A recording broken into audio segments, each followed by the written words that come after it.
greetings, legendary podlers. Welcome to episode 0.5 of Even Footing Games presents Avatar Legends. Last session, we had some fun with the world and campaign creation mechanics of the system, and today we're going to do some character bending, so that way we can get them ready for you to root for. With me is my expert crew of role players. Sound off. Hi. Hello. Aaryn. Yay. Lisa. Yeah. Lee. I'm Garrett. And I'm Jack, your GM and lore bender. Now, hey, how about we get started making some characters? Let's do it. Yes, sure thing, boss. Do it. Okay, we already did a little bit last session. We already picked the playbooks.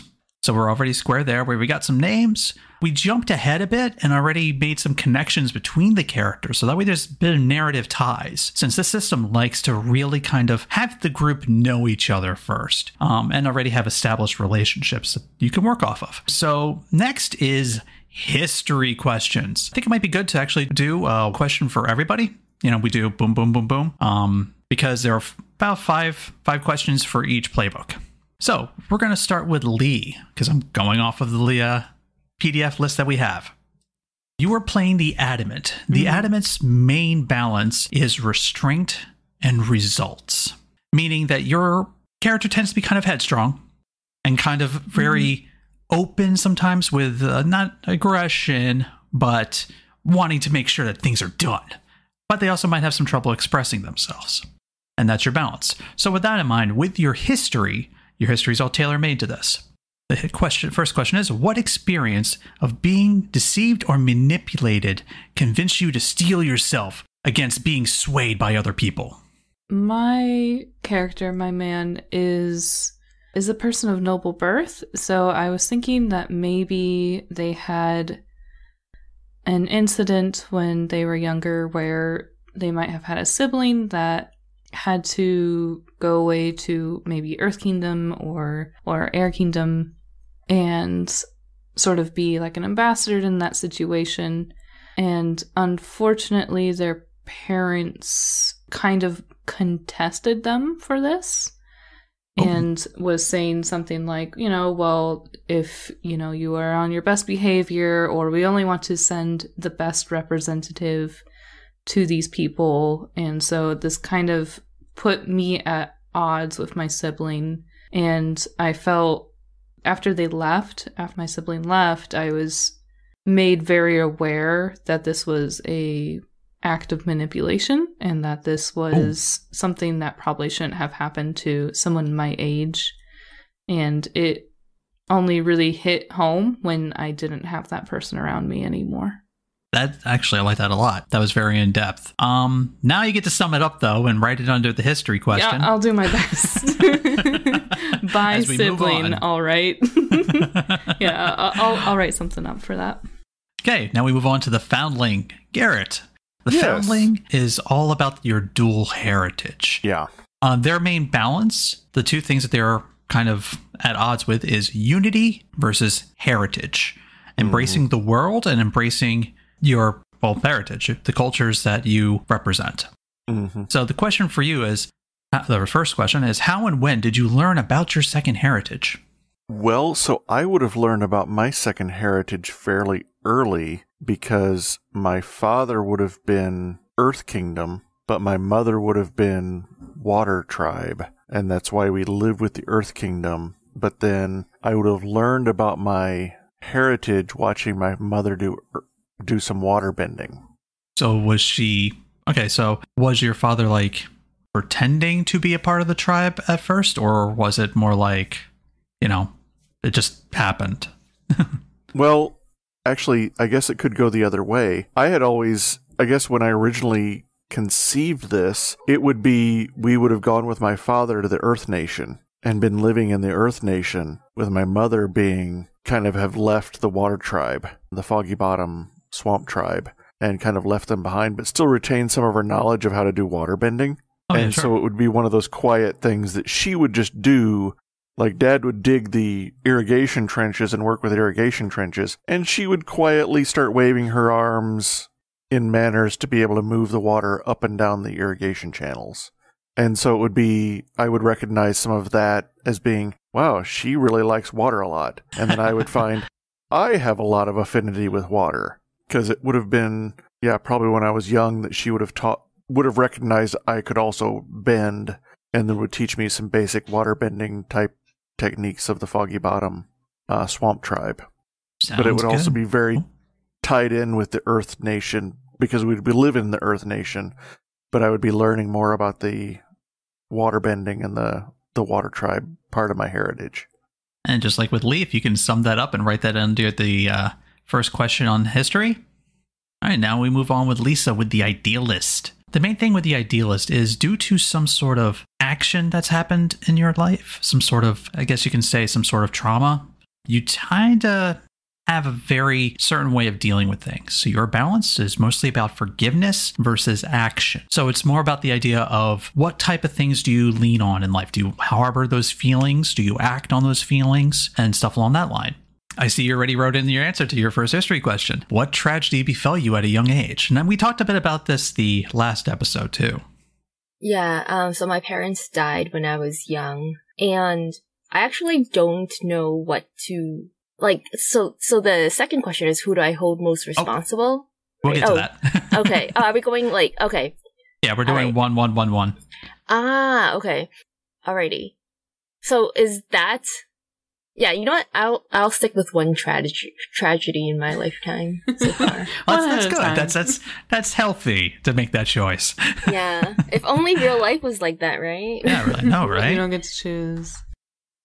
Well, at that point, it sounds like that one's pretty clear cut. Now we got the successor with Aaryn. The successor's balance is all about tradition versus progress.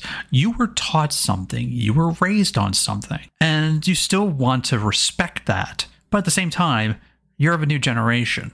You see things a little differently. You can see how things could be. And so your balance is weighing in between that. So your first history question is, who is the current head of your lineage?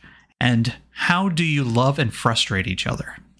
So I was actually trying to look this up, and I can't remember if there is a already named person who is in charge of the library, the Wanchitong Library at this time. Well, I don't think there is a certain person. I don't think they have it broken down by eras or anything like that. Right. So I just figure there's probably a older great uncle or great grandfather or something like that is kind of the head of deciding if they are going to let people in, because at this time this is already when they're kind of locking their secrets down because people stole the secrets of Ba Sing Se. And so I think that I think we would just make up a name for that person. Oh, we can do that. Let's do it right now. Unless you right think... Now. Right on the spot. I can come back to that, to the name. But some sort of let's say great uncle, who is, trying to kind of more actively conceal the secrets of the library from those they feel would do bad things with it. And I think that I probably respect him a lot for his dedication to the knowledge and his willingness to learn, but I'm not thrilled with the keeping the knowledge away from people, because I think the knowledge can be used to help. Sounds good. I did pull up an Earth Kingdom name generator while you were talking. Title might be administrator or something like that. Administrator Poe. Doorkeeper.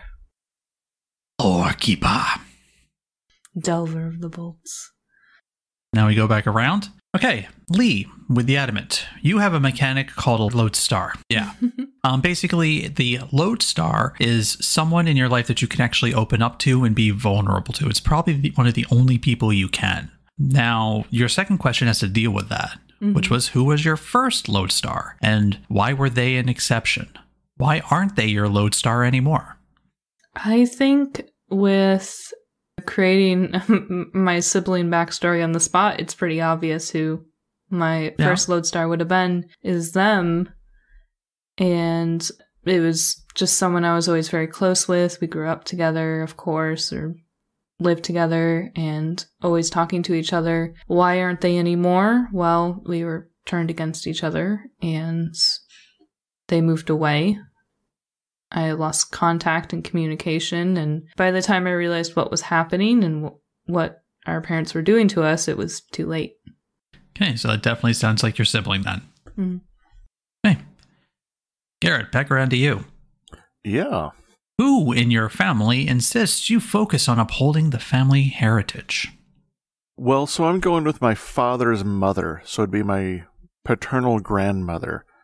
And she was integral working with my grandfather, who has passed, in developing some herbalism and irrigation systems in the Earth Nation to feed the people.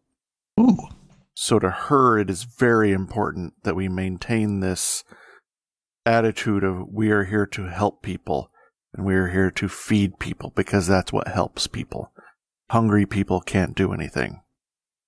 Well, at that point, that sounds like she might have been pro Earth Sages at that point. She was.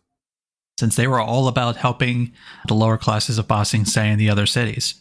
Yes. So my family would have been, and that was partly what also then, in my mind, helped attract my mother, because the Foggy Bottom Water tribe would have also been about helping common low-level people. And so then it made sense for that was why she fell in love with my father and then was willing to move away from the water tribe to join my father in the Earth Nation, because they were all about helping the people. And originally when I came up with the ideas for possibly being an idealist, this was going to deal into my background, but because I switched it over to being more of a foundling, this also works. But I don't have to have great family tragedy involved. No, but it you also do not. adds some... No, that's fine. This adds some mystery to... It would have been some of my father's or my grandmother's friends who might have disappeared in the Earth Sage occurrence. So, and then that's also then feeds very nicely into who insisted we uphold the family heritage. Grandmother. So my family's heritage is tied strong to the Earth Sage lineage, but I come from a waterbending background, and then that creates my conflict between the unity and the heritage. That's definitely interesting. I like that. You worked in the balance very well in that. I try. Okay, now we go back around to Lisa with the idealist. Who do you most hold responsible for the tragedy and why? So now we get to talk about that. Okay, so I just wouldn't know. Would the answer be found out, like, when we go on this, like, when we play, you know? That's fine. You could say currently unknown. Okay, alright. Because I know that's part of our journey. You just have some anger misdirected. So how do I know when I find the answer, then? Since this is made up by me. Well, it'll be something that will be... Okay, Avatar Legends is, I'll reiterate from last episode, is a Powered by the Apocalypse game. It is a narrative-first game. The way that I tend to run Powered by the Apocalypse games is I love contribution from the players. So who knows, maybe at the time where the knowledge would be revealed, and after you play the character for a lot of sessions and experience a lot of things, maybe then we'll revisit this question. And you can tell me. Oh. Okay. But you don't have to. Maybe we can work on something together along the way. Okay. You don't sound too satisfied with that. I guess I just don't understand. Like, it's... Yeah. I mean, okay. Well, part of your journey is finding that out. So it depends on, A, how you find out under the situations that you have. Because here's the thing. In regards to the plot of this campaign, I mean, now that we got done some of the campaign creation, I have ideas. Oh, okay. But they're loose ideas. They're all very loose ideas. Because one thing is that the rolling is always the result of... the roll results are narrative results. So you don't, like, fail or succeed. Instead, something narratively bad happens. So who knows? Maybe at the time that you find out, who knows? It might be part of a roll. And maybe if you roll bad... Maybe it might be someone that you knew and trusted. Okay. Maybe, or something like that. There's a million and one ways that we can go about it that will be revealed, as it happens. Okay. Yeah, it's a different system, and it's definitely something that's something to get used to, I would say.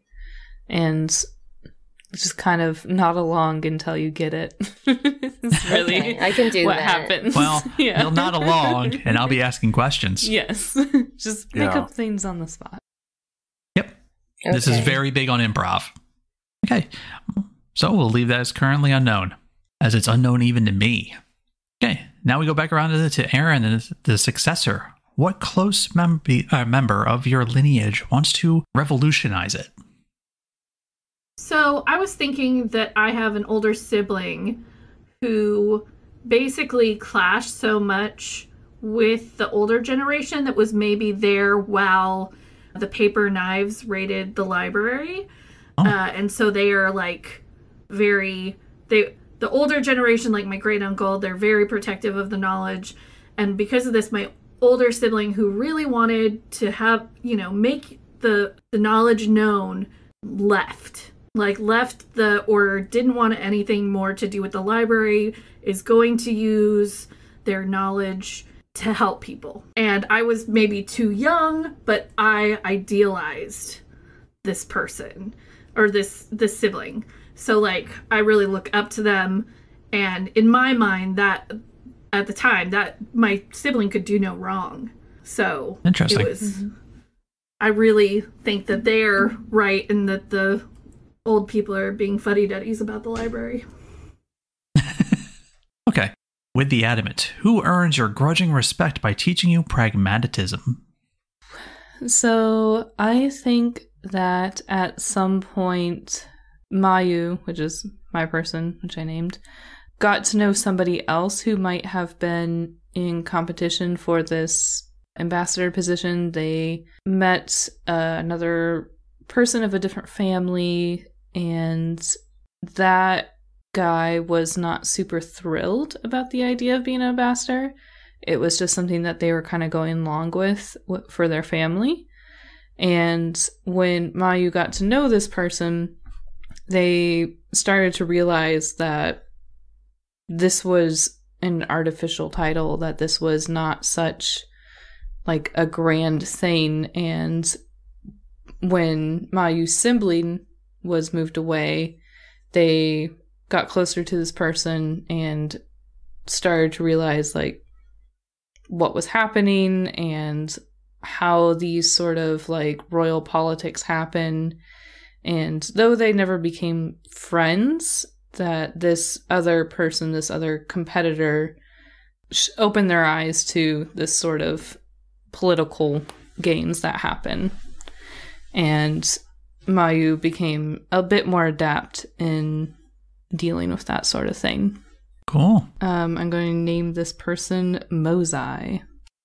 Fire Nation politics. Yes. Always fun. Yeah, so Mozai was in competition to be an ambassador as well. He's from a different family, and Mozai got to know Mayu and was just like, hey, I don't know what you're getting all in a huff about. This is not even a great deal, and you should be more worried about losing your sibling. So, Yeah, that definitely works. and maybe Mayu wasn't ready to hear that sort of truth yet. And you also Yeah. reminded me that I need to be referring to your characters by name now. Refer to you by your character names, not your Yes. player Person names. I normally I'm very good about it during play. I didn't think about doing it during character creation, but I think it's probably better for you guys, the listening audience, to get used to the names and what everyone's all about. Well, and it's useful for us to start inhabiting our characters that way. That too. This is the time to do it. So speaking of Garrett, let's get inhabiting, shall we? With your character, she. She. And let's see, what question were we on with you? Oh, we were on who helped you understand that your two trainees can complement each other. There you go. So with my character, with she knows that his mother explained to him that Foggy Bottom Water Tribe also comes from nothing, like a lot of the common folk in the Earth Nation, and that by helping those in need, we all do better. And so she's mother helped him to understand that the water bending could help some of the technology and cultivation that was found in the Earth Nation, along with some of the herbalism that was found in the Earth Nation. And that complemented some of the water bending and some of the healing styles she's mother was a big fan of. I like it. Okay, now we round back around to Lisa with Takwa. Next question is, who helped you through your grief, and what did they teach you? So, it was my grandfather, but I wouldn't say he helped me through the grief. It was kind of like I was put in his care, and then he just never really talked about the incident, and I wasn't, like, when I was younger, I would try to ask him about what happened, but he would not tell me. So I actually had to kind of, I don't even think I got over, like, I grieved properly. Like, my grandfather taught me that, you know, like, we don't show our emotions, we have to be strong. So I realized that I can't get answers from him. That's interesting. So it kind of taught you more about self-reliance in a way. Yeah, definitely. It makes people think I, like, kind of don't care or I'm, like, aloof and stuff, but, like, I just kind of don't really show much emotion. Cool. Sounds good. And now back around to Aaryn with the successor and way. Yeah, so what do I carry around that reminds me of the place that I associate with my lineage? And I think I carry a vial of sand from the Siwang Desert. Ooh. Or, like, around my neck, because that is where the library is. And I think that being there, I probably have kind of a deeper appreciation of the desert type ecosystem than somebody who is not from the desert. You know, it's more complex than people who are not from there would think. Mm-hmm. And the library is very complex as well. So that is what reminds me of it. I like it. All right, now back around to Lee with Mayu. My trinket. All right. So roll D100, right? Oh, wait. Can't talk about that. Wrong system. And wait, why does a firebender have a troll tooth? Yes, a small stone that is warm in your hand. Heirloom or a piece of craftsmanship do I carry to remind me to stay true to myself? I'm debating between two things here. So I have two important figures in my life right now. We've got a sibling and then a person who gave me some hard truths. I think that based on the path that Mayu is taking right now, that they probably took something from Mosai. So Mosai was somebody that was more familiar with the politics that went around in the Fire Nation, and he was very sure of his goals and how he didn't want to be part of any of that. And so he kept a book, a small, like, hand-bound book that had a bunch of names in it and some notes on these different political heads.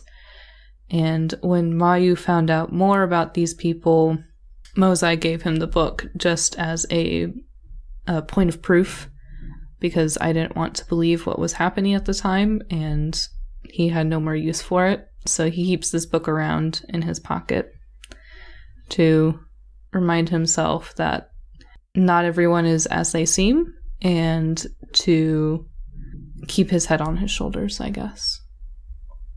Nice.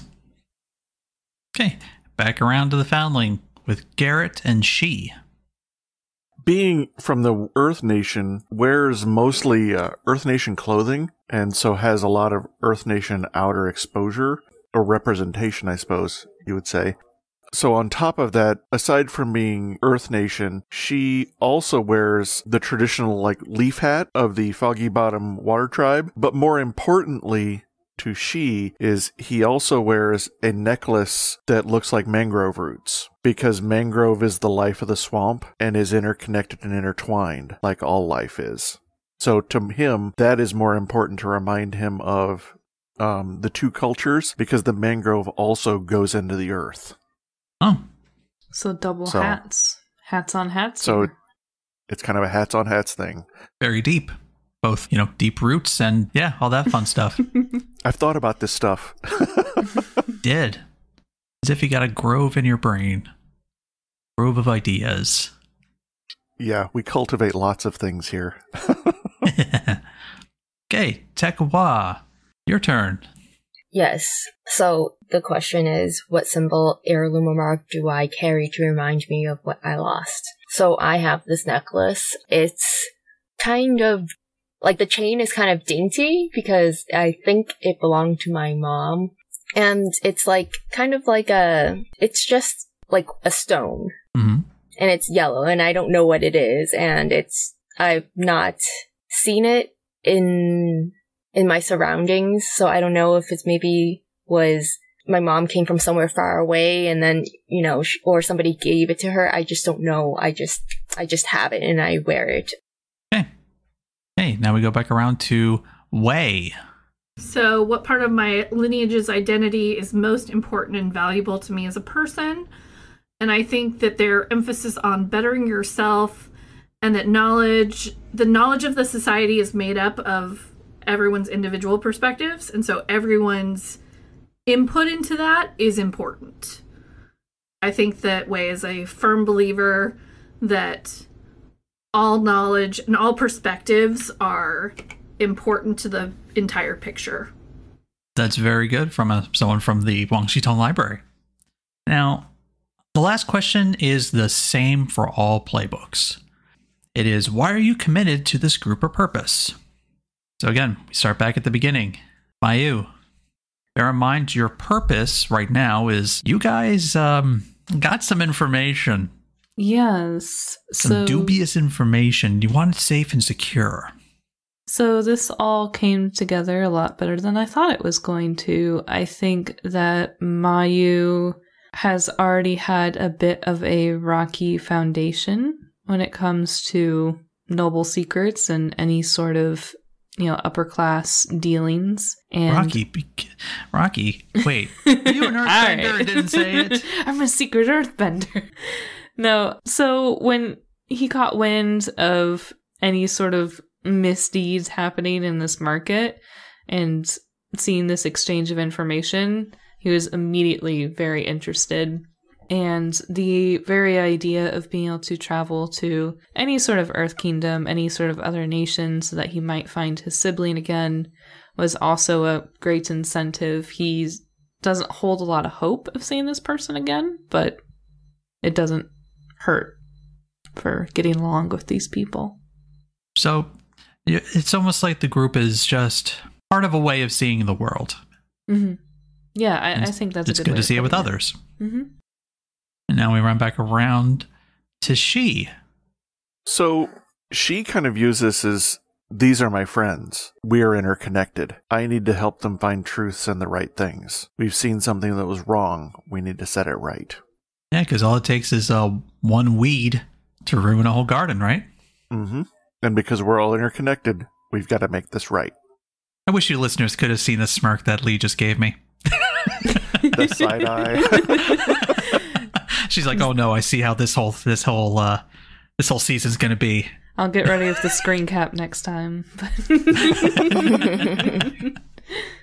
All right, now we go back around to Tekwa. Why are you committed to this group or purpose? So we're also mentioning the idea that within the library also could be the knowledge of your parents. We didn't really include that much within the intro, so maybe it's something you might be holding on to. Yeah, so I was thinking, I'm with the group because I do have this longing to find the answer to what happened to my parents. But having gotten to know the group, I also think this is a group of people that I can trust, and I don't have many people that I feel that way around. So I kind of feel compelled to help them with their pursuits as well. Nice. I like that. Everyone so far has got a good sense of like, okay, I'm getting something out of this, but I am around people I can trust or like. Good. That keeps up with the theme. Let's see if that theme continues with our last person, Wei. So I think that realizing that there is info out there that maybe should not be in the public's hands has Wei shook. Like, maybe everything that she knew about the library, maybe any of the dark secrets that that she at her level was exposed to were not really very deep and dark as she thinks. And the idea that there are things that would not benefit society to be out there is kind of like completely opposite of what she had learned from her sister who left the library. And I think that she needs to kind of reevaluate her feelings and maybe also learn from people who have different perspectives. I think that her feeling about that everyone's knowledge is really important to society as a whole. I think that she wants to learn from people who maybe don't have the same library upbringing as she does. Okay. Continued the tradition. All right, there we go. Everyone's histories have been nicely sealed. Okay, now we get to the fun bits of the playbooks. Each class has playbook has a special ability, you can say, to it. Now, these tie into the move mechanics of the game. Now, Powered by the Apocalypse games typically run on what's called moves. Moves are kind of narrative triggers. And every Powered by the Apocalypse game does it differently. Basically, let's say, for example, in Avatar Legends, they have a move specifically for convincing, or pleading, rather. They have one for pleading. So if I catch wind that one of the players is pleading to an NPC, I'm like, oh, seems like you're pleading. We are going to roll for a plead move. And there are certain narrative triggers based on the results. The actual playbook abilities tie into those. They're not specifically moves, but they're close enough, and they can affect them. For example, if we take Mayu, the Adamant's ability, the Lodestar, there are a couple things actually latched onto this, and they're all pretty much social. First and foremost, you have a special ability that when you shut someone down who's vulnerable to harsh words or icy silence, you can shift their balance, or you shift your balance towards result. And you roll with the result. So that's actually your balance tracker. On a hit, they mark a condition, and you clear the same condition. So conditions are emotional states: afraid, angry, guilty, insecure, troubled. So you're making someone angry. But by doing so, you're clearing it. You're clearing it for yourself. On a 10+, they also cannot shift your balance or call you out for the rest of the scene. And on a miss, they have exactly the right retort, meaning they fire back at you. And you end up marking a condition. You shift your balance. Mm-mm. You cannot use this on your Lodestar. Okay, your Lodestar can also shift your balance or call you out, and you cannot resist it. This is someone that you hold dear, and you hold their opinions on high, very high. If we're not bothering with NPC Lodestars at the moment, so we're not even going to bother with that. Also, when you consult your Lodestar for advice on a problem, there are special mechanics for that too. You roll with your restraint on your balance bar. On a 10, you take 3 options. On a 7 to 9 result, you take 2. These could be, you see the wisdom of their advice. They shift your balance, follow their advice, and then shift your balance again. The conversation bolsters you. Clear a condition or mark 2 fatigue. With fatigue being kind of like the hit points a little bit. Fatigue is just kind of anything that like causes you any type of mental, emotional, or physical strain. Marks of fatigue. So that, sorry, real quick, just so I have like an idea. So that is like either way, I'm seeing what they're saying, but so I can either clear a condition or I can like begrudgingly accept that I don't want to do that and mark fatigue. Well, there's also a third option where you feel at ease offering their opinion. Or they feel at ease at offering their opinion, and they clear a condition or 2 fatigue. Okay. So you get to choose 2 or 3 of these based on what you roll, or on a miss, something about their advice infuriates you, and you mark a condition, or I shift your balance. My choice. Mm-hmm. So that right there is sort of like, yeah, you can take it a lot of different ways, and you have a choice of how you'd like to take it depending on what you roll. Mm-hmm. Okay, now we go to the Foundling with She, where you get your mechanic is called the Protector's Burden. Again, there's several layers to this too. Probably best not to just read it all out. Yeah. You get wisdom from many places. What you get is a certain narrative move of when you're trying to study with a master to learn a technique. And you get special things for trying to adapt it and make it your own. You also have cultural bonds. When you try to connect with an NPC via shared culture, role plus heritage. And basically this role will actually tell me a bit about how that NPC is feeling about your heritage whether they actually connect with you, whether they share an experience with you, maybe a vulnerability, or who knows, maybe you roll a miss and they decide, and I have to play it off that the NPC has a problem with your heritage. Ooh. Yeah. Ooh. It's gonna be Or rather, it's technically implied that on a miss, you technically said something that triggered wrong with them. Something about your heritage, something you said or did. Let's see. The idealist with Takwa. I'm confused. I'm reading this, and I just don't get it. Okay, well, we'll talk about it. Okay. It's cool.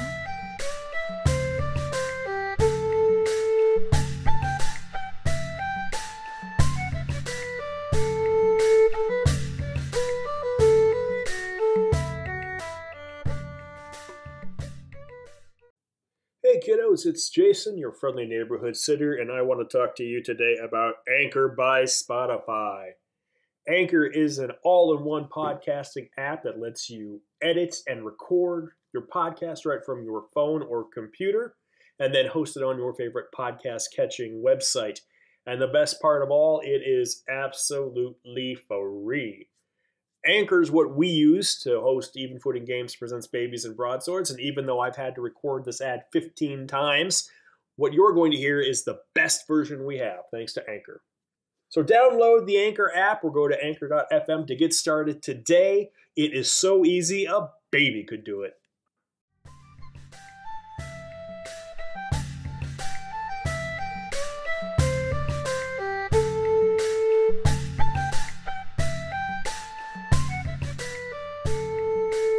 For the idealist, for Takwa, it's never turn my back. You've seen sadness and grief, and you're no stranger to loss and pain, but you know the world can be a better place, and nothing happens without good people fighting for what's right. You have a code that you hold dear, and you choose the right 3 ideals. I see you already chose 2. Always stand up to bullies, never strike the first blow, and then you have a 3rd option, too. It's hard because it says, okay, always speak the truth. Like, that seems like a disadvantage. And then never leave a friend behind. We totally left a friend behind. What do we call him? It's an acquaintance. Okay. It was an acquaintance, and honestly, it was to help you. So, Okay. Was it Rat Snitch Jerry? I don't remember his name. He wasn't great. No, it was Hayate. Jerry. Coyote. It was the Hayate, wind. Yeah. Hayate, that was Hayate, it, yes. the wind. Just Yeah. remember, The airbender. he was a snitch. That's all I know. Okay. Wasn't a snitch. Hayate full took of the hot bullet air. for us. For once, Okay. yeah. See, I don't like always and never. So these all start with, like, it's always speak the truth. Always stand up to bullies. And I'm like, well, They're supposed to be ideals. Okay. What you aspire to. Yeah. What I aspire to is to... See, I don't want to never strike the first blow either, but I chose that one. Well, because I'm we honorable. can also do the thing of coming up with our own. Ah. We can do that. Okay, the last thing is never... Always keep your secrets. Mm. Wait, no, that's not... I would go with strike the first blow. Never strike or always strike. Always strike. Ooh. Shoot first. No. Start Just calling like you Han. Never strike. Okay, and so I have always stand up to bullies, never strike the first blow, and I just need a last one. And I will. So wait. Can I make jokes? Like if I'm like being sarcastic, can I like is that like part of it too? So if I'm like, see, is it like only in real life things, like serious things, or like I always have to not tell a lie? The truth is also a matter of perspective. That is true. Bear in Okay, mind. I'm gonna pick always keep your promises. Always keep your promises. And then Promises shall be And we kept. never promise anything. exactly. Or like that wasn't a promise. That's my that was playbook. like just a conversation. Well, here's why those ideals matter. Because part of the mechanic is when you live up to your ideals at a significant cost, someone who witnessed it or heard about it actually hears about your sacrifice. approaches you to affirm their allegiance to your group's purpose. And then you get to write their name down, and they are an ally. And you can actually get like a lot of good connections with this, meaning they see the fact that you are holding true to your ideals, even when you like have to sacrifice for them, especially when you sacrifice for them. Yeah, Okay. so it's kind of like the concept of, you know, from your past of your tragedy happening that there are things that need to happen for others. And when you take a strong stance, people notice because they also kind of understand your pain and they see that as something that's admirable. I mean, it's very easy to think that the Earth Sages were bullied. I mean, they pretty much were bullied by the politicians and by the Earth King. So always stand up to bullies. That makes sense. Always keep your promises. The fact that all of this information is hidden and there's so much shadow conspiracy, it's very easy to understand why you'd be for the truth. Never strike the first blow? I mean, that could just be a matter of respect or honor.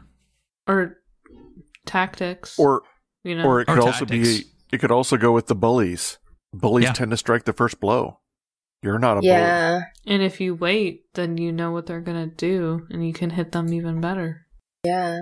It's not I always just feel like altruistic. some of them were just bad. Like, never deny a request for help. I'm like, what if a bad person requests help from me? Well, I think Yeah. at this point it's supposed to be the idea of, obviously, you have some forethought into it. So yeah, if you see Okay. like, for example, like someone who Not a you robot. definitely don't trust is asking for help, you definitely don't need to be like, I have to help you. It's not like that. It has to, you know, there's some logic and sense behind it.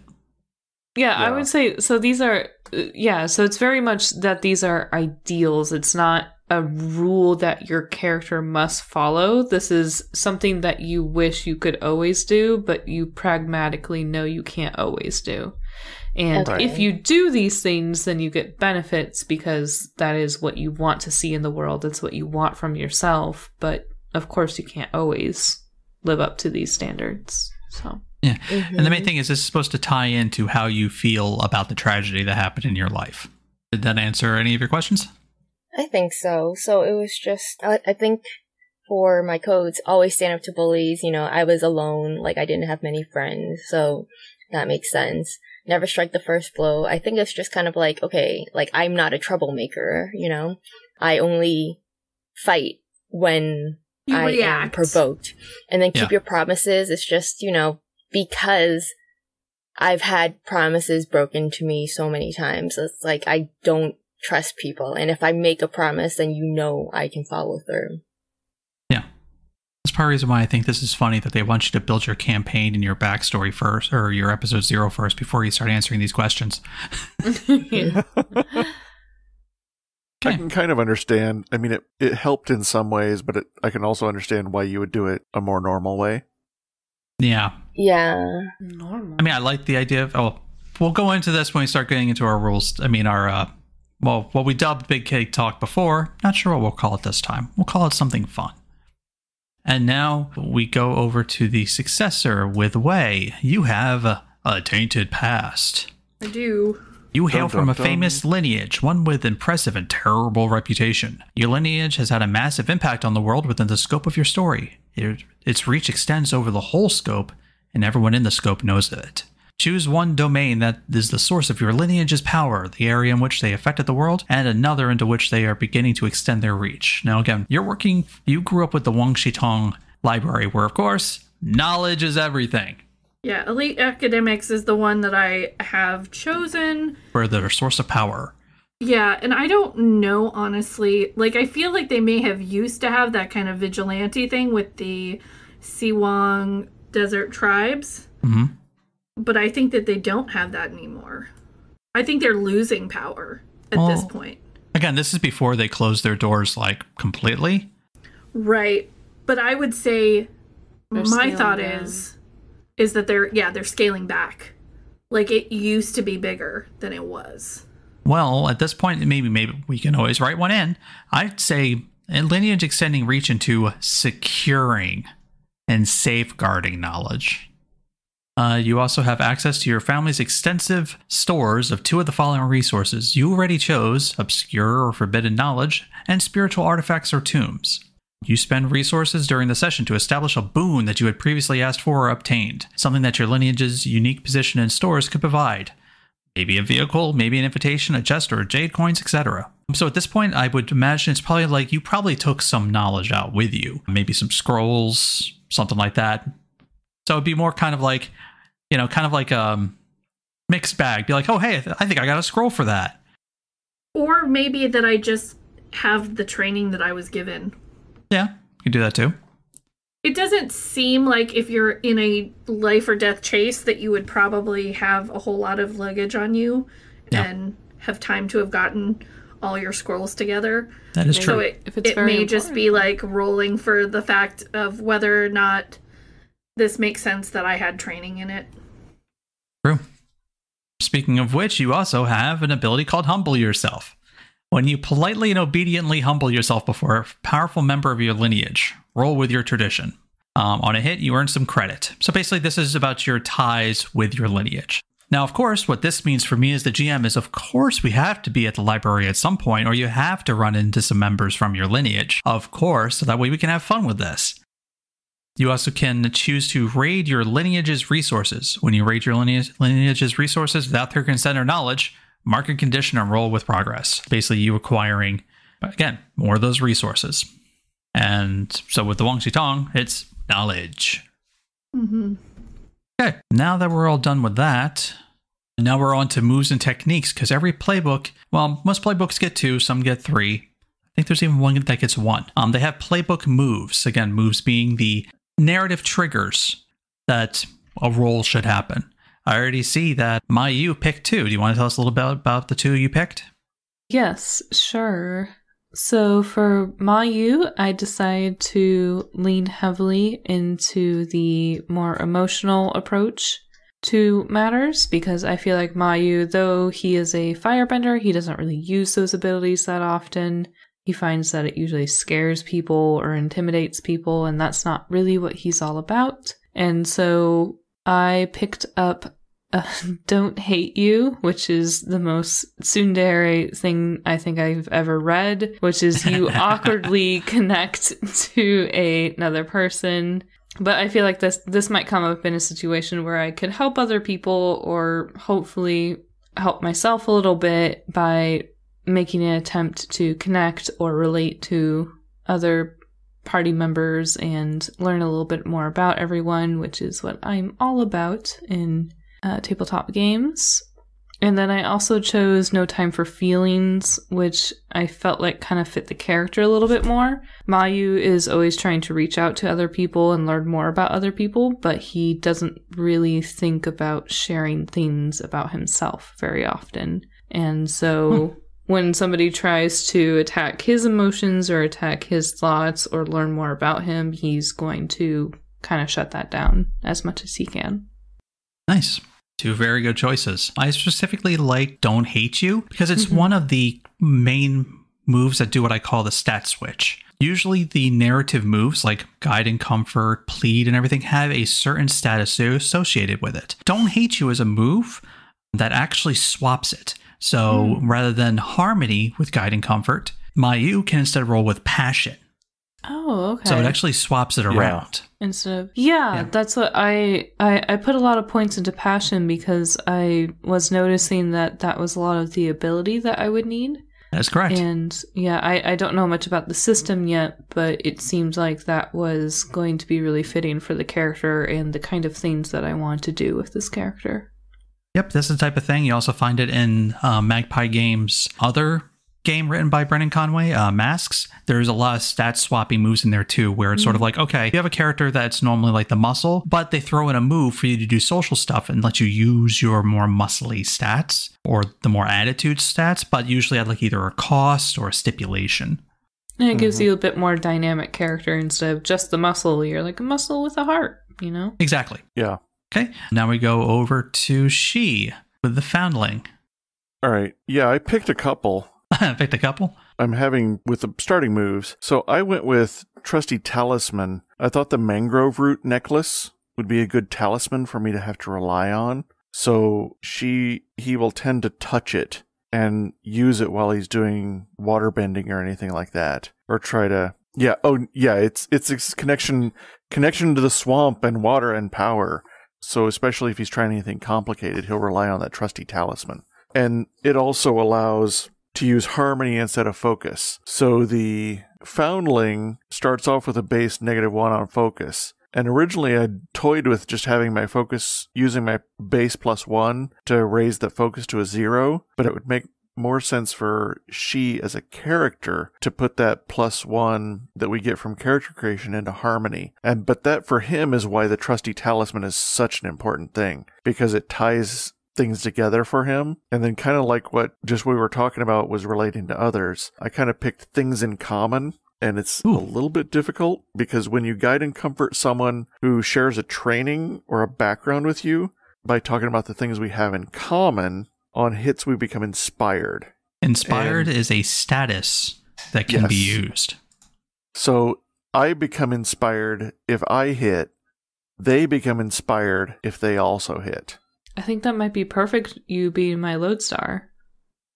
That's exactly why I picked it, because I was like, okay, nice combination. I'm like Lodestar. That will be a useful combination for us to double tap, because I'll be talking to you about the harmony of things. Mm-hmm. And us both being benders, it would be a slightly different approach, but still we both bend elements to our will.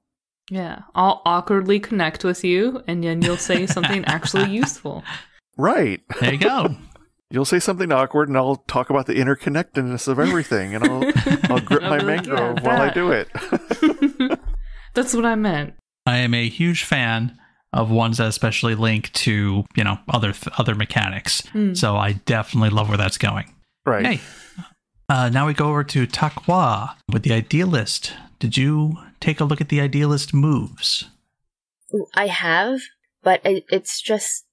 I think I'm gonna go with it doesn't belong with you, and then I can't think of, I don't understand enough for the others where I'm feeling strongly about any of them. Okay, well, if you got questions, now's the time. So, the strength of your heart, it sounds like if I try to take over a position, it hurts them more by trying to not let me take it? I don't know. 29. Okay, you're talking about it doesn't... Which one again? Actually, I went for it doesn't belong to you. Okay. So it sounds like that's good for stealing. And then... Well, you keep in mind, it's... The stipulation with that is when you secretly pocket something owned by someone undeserving. Mm-hmm. So it's mostly supposed to be geared towards, for example, what you guys did during the session 0, where you saw this important information. They are being shady. They are clearly undeserving of their titles and roles. Let's take something from them so that way we can try to figure out what they're doing. So is this going to be useful going forward? Or is that very well can be. That's totally up to you. I'll try to put you in... That's the thing. Each one of these moves, mechanics, and everything is trying to tell me what to do and what type of situations to put you guys in. It's a bit different than other tabletop RPGs where it's just sort of like, okay, you have these classes in your party. Okay, well, I'm just going to put you guys in this story situation. Oh, hey, maybe there might be something that caveats because someone's maybe like a cleric of a certain god or something like that. And Avatar and a lot of other Powered by the Apocalypse games, I need to take a look at this stuff because otherwise, why do you have the mechanic if I'm not going to trigger it? Yeah. Yeah, I definitely feel like this is difficult to approach if you've mostly played D&D and you kind of had to get into a completely different mindset when playing these sort of Powered by the Apocalypse games. GMing is a whole different beast. Yes, yeah. But coming from a player's perspective, it's just so very different. When you're picking out your scenes, you're going to think about more about your character than the campaign itself. And that was something I really struggled with in the beginning as well, because I've always built my characters based on campaigns. I just want to work with a group. But with this kind of thing, you got to think of your character first and find a way to make it work with the group. Yep, and then I take a look at what the choices you've made and try my best to put you in situations that will hopefully trigger them. Don't worry so much about, is this going to be relevant? Is this going to work out? Think more about, would my character do this? Is this fitting for the person that I want to play? So, that makes sense. But then also I'm looking at, can't knock me down. So it looks like if it gets triggered, it seems like there are circumstances where I would have to then have like some sort of battle with somebody, and that seems like that's gonna... Can't knock me down, I call it the Captain America. It is 100% Captain America. When you engage in combat with a superior opposition and openly refuse to back down or flee, you roll with harmony for the rest of the battle whenever you defend and maneuver. Because normally defend and maneuver is a different stat. So this is one of those ones I said replaces a stat.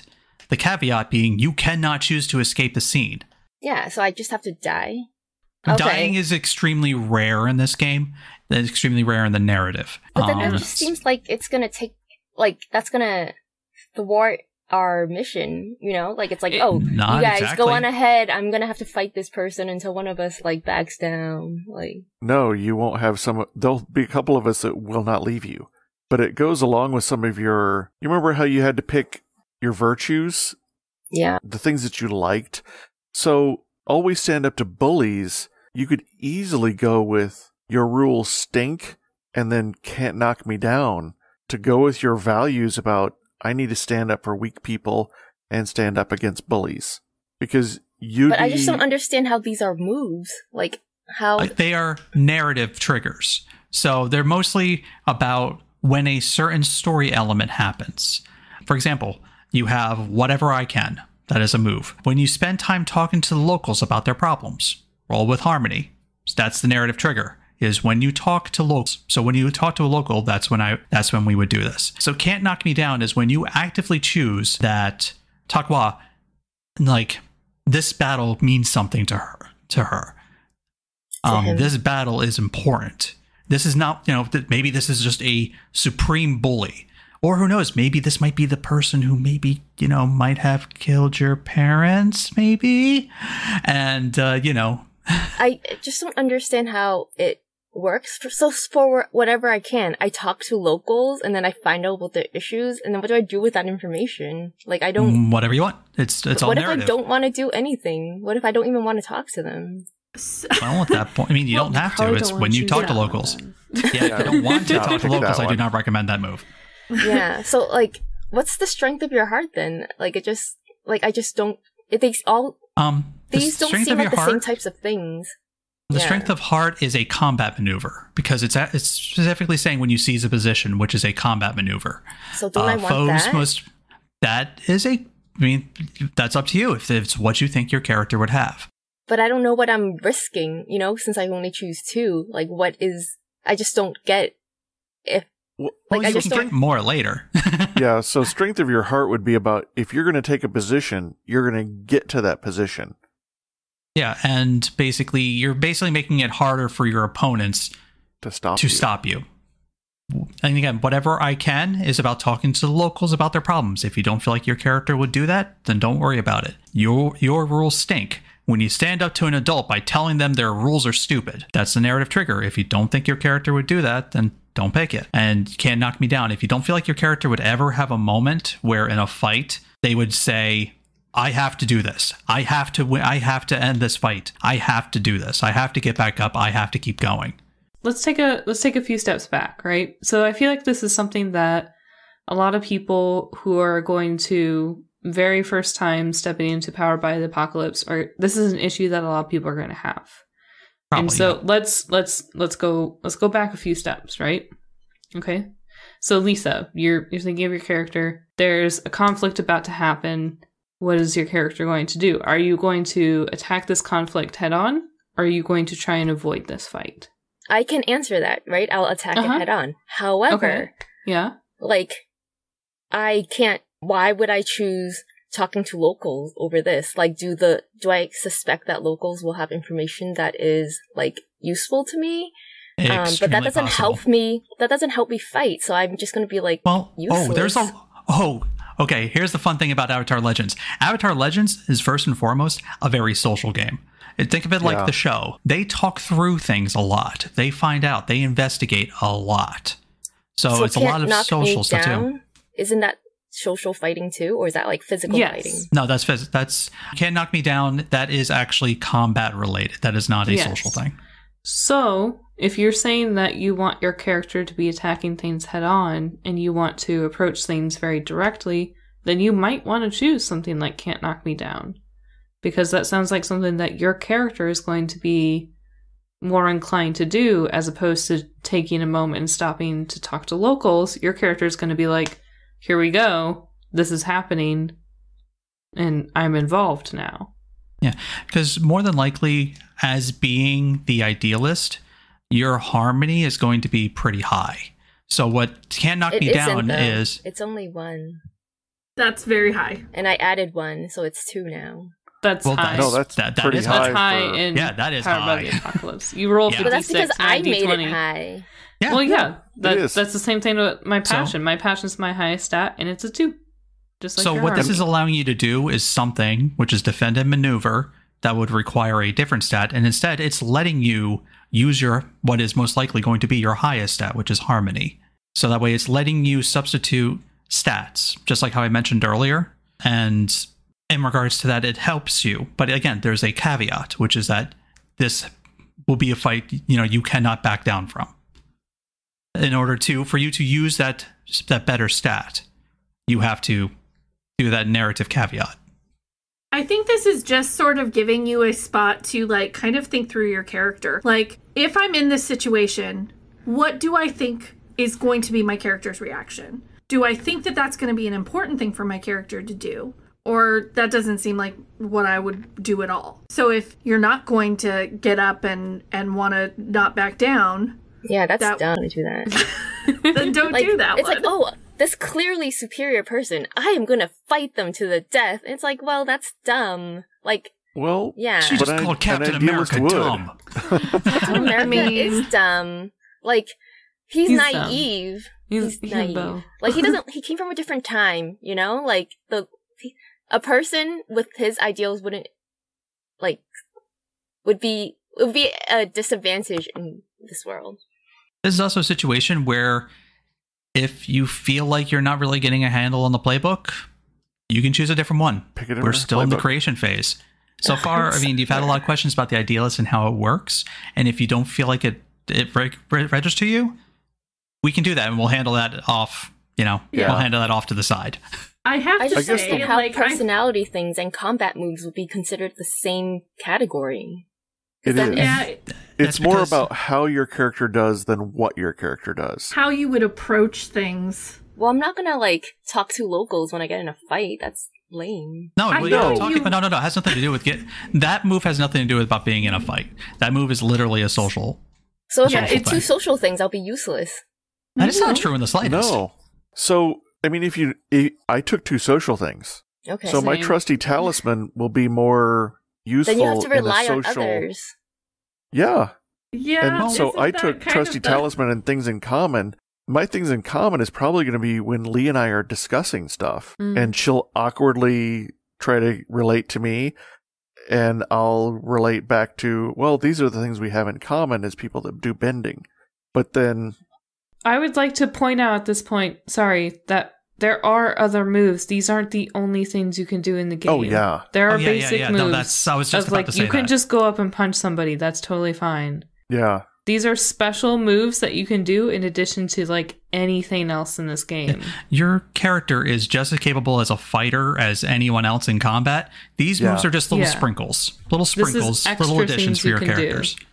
So, if you want to get involved with a fight, you have no disadvantage. You have just as much fighting ability as anybody else.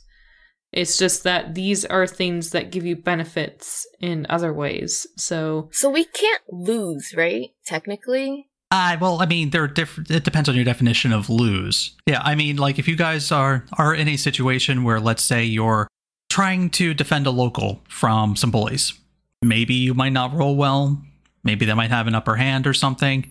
And let's say you might have to run. Or maybe they'll, get you down low and then they'll be like, you're not worth our times. And then walk off and you have a learning situation. Okay, but at the end of everything, we would have got into the library, which was our goal. And we would have I would have found out that my parents, how they died, right? Maybe. Metagaming. We Lisa. might all die. Maybe as in believe me, yes. Part of your character's whole arc is how your parents died. So of course we're going to tap into that somehow. Yeah, it might be at the library, might not be. Right now the library seems like the best option. who knows? Maybe along the way, we might find out some other way that makes narrative sense. Or somewhere along the way, we might get caught by someone we didn't anticipate. Yeah. Or two of us may decide to turn on the other two. If what you're worried about is not having a good resolution to your story, I don't think that you should worry so much about that. Yeah, that will happen. Don't worry about it. This is more about playing and knowing about how you want to play in the game. Okay. Powered by the Apocalypse of Avatar Legends is very heavy on play to find out. That is one of the core tenets of the game. And it's so different than normal D&D, so I don't blame you for being like super confused right now. This is more like collaborative storytelling, where D&D is more like playing a game together. So these are, again, narrative triggers. These are story triggers that your character just happens to be good at, because anyone could technically walk up to a local and ask what their deal is, what their problems are. But an idealist, you can choose to be very good at it, to get more of a narrative result, a better narrative result, a more thorough narrative result. So I guess it's also like, out of any of us, the other four of us, you're most likely to stand up to someone and tell someone who's in charge, your rules are crap. I don't agree with them, and they're unjust.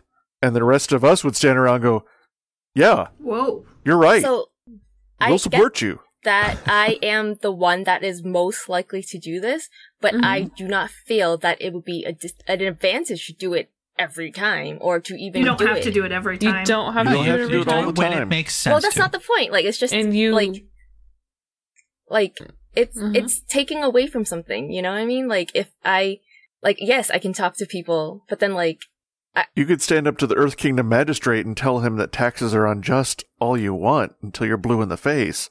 It's not going to change anything about it. So you won't do it all the time. No, you won't do it all the time, and you also have other options. Like, there's a lot of...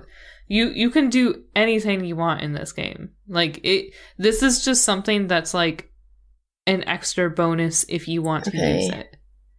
Alright. And you have stats you can add to these rolls. You have options to make these rolls better and make your moves better. This is just going to be like the thing that you're best at, because it's the thing that your character most wants to do. I guess it's like when you watch the series or other things, you'll see stuff that the characters will do. You're like, wow, that was impressive.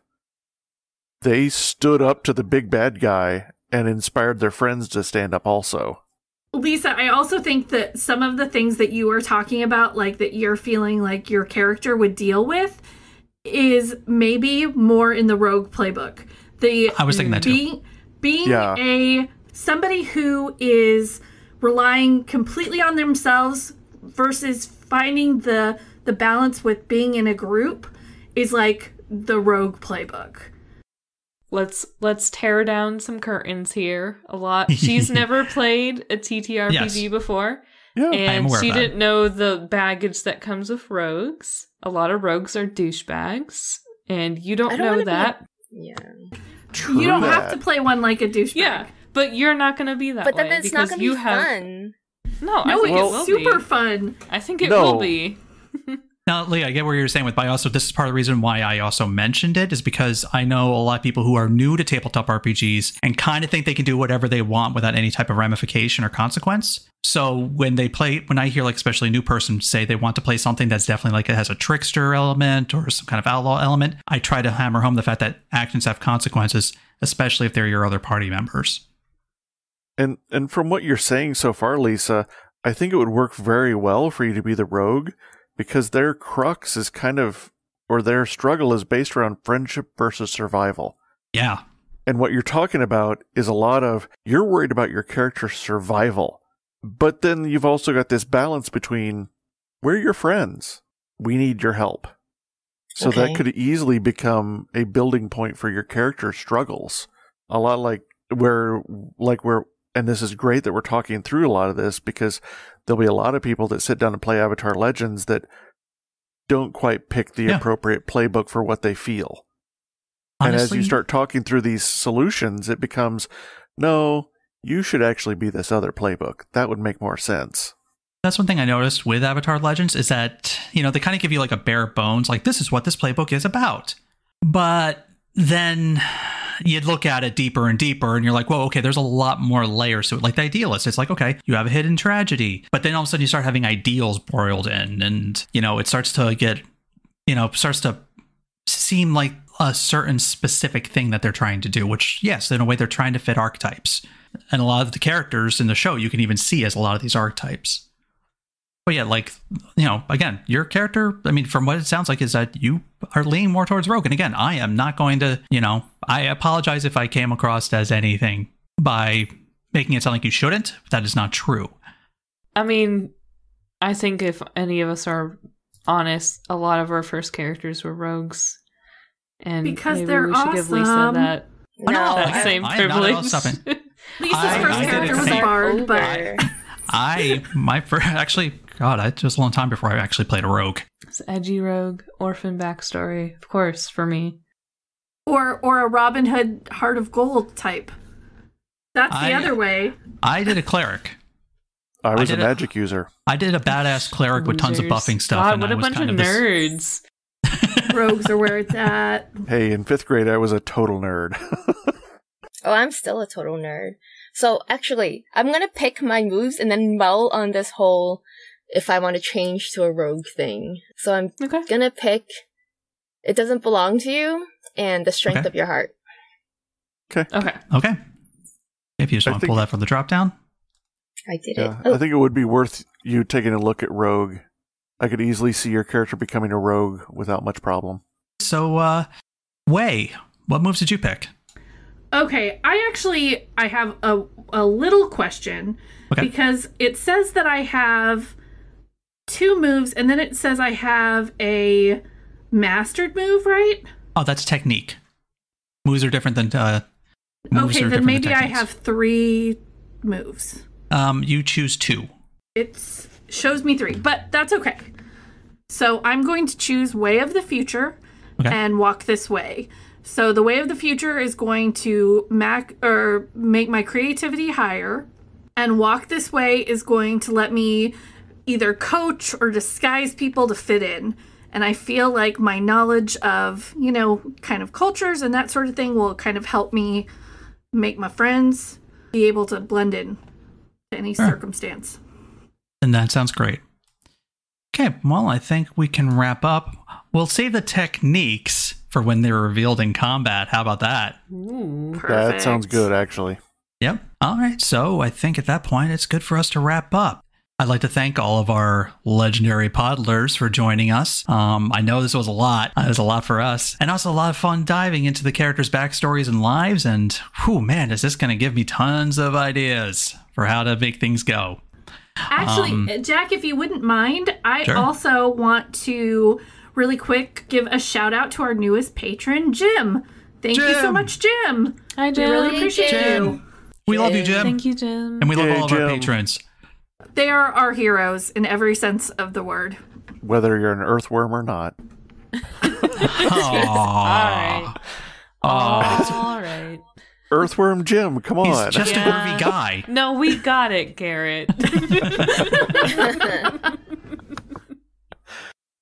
Well, to all of our legendary podlers, our patrons, and any earthworms listening, thank you again. This is Even Footing Games bringing you Avatar Legends, and be on the lookout for episode 1 coming at you. Let's get this thing started.